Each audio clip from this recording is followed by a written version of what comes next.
Hi, Karen with you today. Thank you so much for joining me. I have a project for Scrap FX, and today I'm sharing in a scrapbook layout. It's been a little while since I've done a layout for Scrap FX. I've been focusing a lot on my art journal, but when I saw these wonderful new products in the store, I decided I was going to go and celebrate and document an evening out with friends, and you'll see why in a moment, and I'll go through why it matches so perfectly with the evening out that we all had.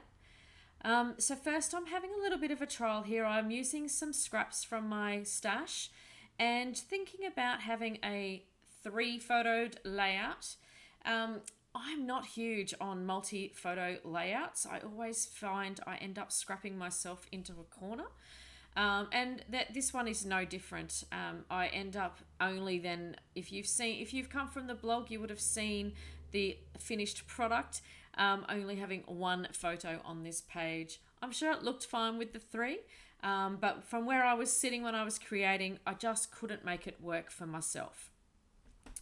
All right, so I'm going to get stuck into the background here, and I'm looking just to have a basic watercolor wash for my background, and I'm focusing on some of the colors, particularly from those photos. The photos are, there's neon lights behind us and there's a little bit of purple, so I want to drag some of that into my background.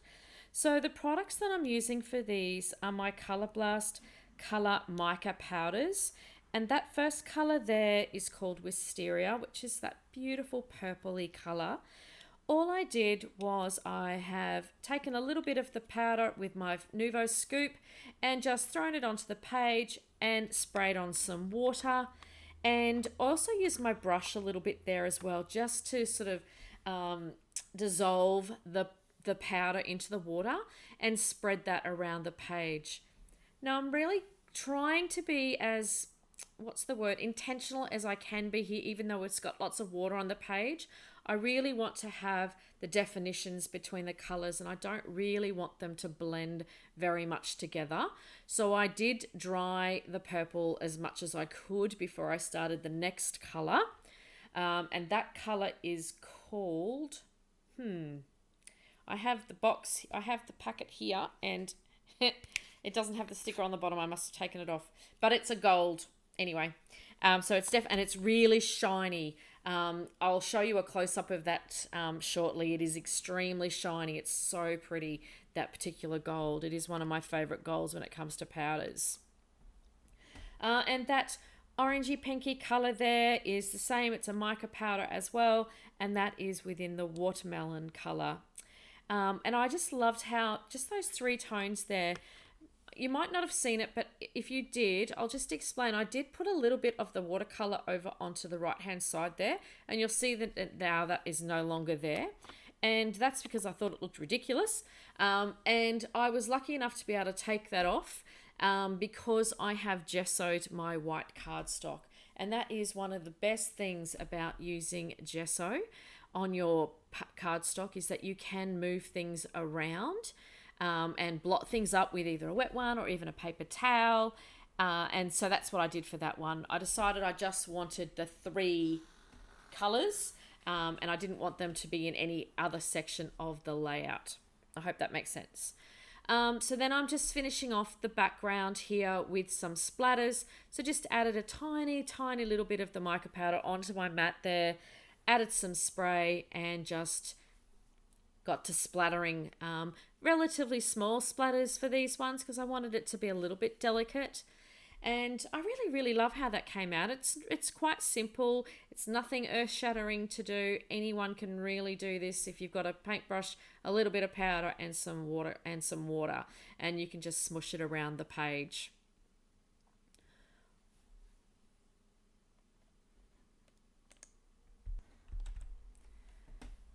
So now I go down to just putting my layers back on the page, and I'll give you a little bit of an explanation why I'm making it a little bit messy here as well. So the evening out that I had with my girlfriends there was an Alice in Wonderland, I can't remember the name of it. It was an Alice in Wonderland adventure, I guess, where we went and there were actors and we had cocktails and cocktails in our teacups, and we had to answer riddles through the whole evening, and it was a bit of fun.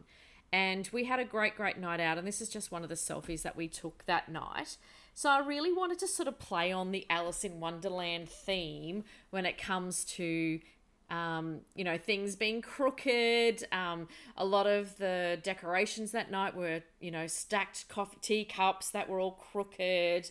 So I wanted to have a bit of a play with that. So I'm making a bit of a messy sort of layering of my patterned paper there that as I said, came from my stash. And this is where I decided I didn't want the 3 photos, that I was going to just stick with this one selfie.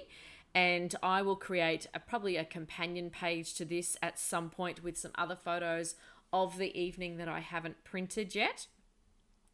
And that's why I went with these transparencies. So the transparencies that I'm using today, one is from the tea and coffee transparency, which is that gorgeous coffee cup there. Now, I don't drink coffee, but this was a perfect addition to this page. And I loved how it has that little swirl and of steam coming out. And then I've also used the Wonderland transparency as well, which has got that hat saying, and also the title that I'm doing here as well. So I've just fussy cut those pieces out from the transparency, and the title is Curiouser and Curiouser. And I thought that was a really great way to ode back to the theme of the evening. And so I also decided to add some chipboard. I wanted to give a little bit more flavour to that, and to tie back to, again, a little bit more like the Alice in Wonderland theme as well. We all know about the rabbit and the clock and his watch and all that sort of stuff. So I thought that this chipboard piece, which is called Botanical Clockworks, was absolutely perfect. And I have just covered that with some Distress Oxide ink. And that is in the colour, I've just recently purchased this one. It is Seedless Preserves, and it's a gorgeous purpley colour. And I thought that would give a really nice dimension to the page as well. So I'm just finalising my layers here, and I've also popped most of all of these up on foam as well, so they can sit up high and give dimension on the page. So once I pulled myself together on this layout, it came together really quickly, and I really love how this one turned out. I love how the chipboard piece sits there to the side, and I will have the final product just any moment and some close-ups, and I will also have all the links back to the store and to the blog post, which has all the products listed as well. So as always, I want to thank you so much for joining me today, and I hope I've given you just a little bit of inspiration for you to get creating this month. Thanks so much again. Bye for now.